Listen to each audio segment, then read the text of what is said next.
जब हम भगवान शिव को देखते हैं तो दो रूप साफ दिखते हैं। एक तांडव करता हुआ उग्र जागृत शिव और दूसरा शांत ध्यानमग्न मौन शिव।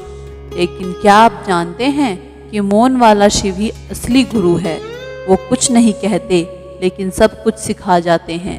जब शिव अपनी तीसरी आंख बंद कर समाधि में लीन होते हैं तब कोई शब्द नहीं, कोई उपदेश नहीं, बस शांति होती है और उसी मौन में छुपा है आत्मज्ञान का रास्ता। हम भागते हैं जवाबों के पीछे, लेकिन शिव सिखाते हैं कि असली जवाब शांति में मिलते हैं। वो कण कण में हैं, लेकिन खुद सदा मौन रहते हैं, क्योंकि मौन का अर्थ है भीतर की यात्रा शुरू करना। जब शब्द चुप हो जाएं, तब आत्मा बोलती है। शिव की यही सीख है कि जितना कम बोलोगे उतना ज़्यादा समझोगे।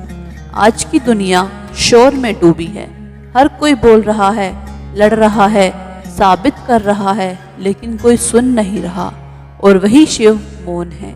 सब कुछ जानते हुए भी कुछ नहीं कहते। वो सिखाते हैं कि सच्चा बल चीखने में नहीं, चुप रहकर सहने में है। उन्होंने जब विष पिया तब कोई उपदेश नहीं दिया, बस पी गए ताकि दुनिया बचे। यही मौन था, प्रेम का, त्याग का, बलिदान का। वे हिमालय में बैठे हैं ऊंचाई पर, लेकिन अलग नहीं। वो दिखाते हैं कि ऊंचाई पर पहुंचना है तो मौन होकर सीखो। ध्यानमग्न शिव हमें यह भी समझाते हैं कि भीतर झांको, बाहर नहीं। जब तुम आंखें बंद करते हो तो शिव कहते हैं, अब तूने सही दिशा पकड़ी है। ध्यान में बैठा शिव ब्रह्मांड की गति को नियंत्रित करता है। वो शून्य में भी पूर्ण है, क्योंकि मौन कोई कमजोरी नहीं, वह तो शक्ति है जो तुम्हारे विचारों को दिशा देती है। जब कोई शिव को सच्चे मन से पुकारता है तो वो शब्द में नहीं, मौन में उत्तर देते हैं। तुम्हारे भीतर एक शांत एहसास बनकर।